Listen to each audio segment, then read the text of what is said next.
10वीं Indus water cross jeep rally का इनेकाद किया गया। मुल्क भर से 7 खवातीन समेत 100 ड्राइवर्स ने शिरकत की। मर्दों की कैटेगरी में असद दुरानी ने और खवातीन कैटेगरी में लालैन अखवंजादा ने पहली पोजीशन हासिल की।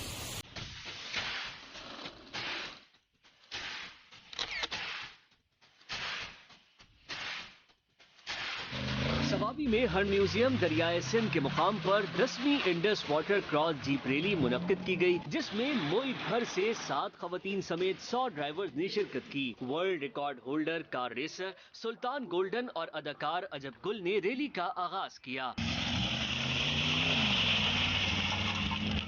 रैली के लिए 5 किलोमीटर तवील ट्रैक बनाया गया था। रैली में शामिल गाड़ियां पथरीली जमीन और पानी की लहरों को चीरते हुए दरिया पार पहुंची।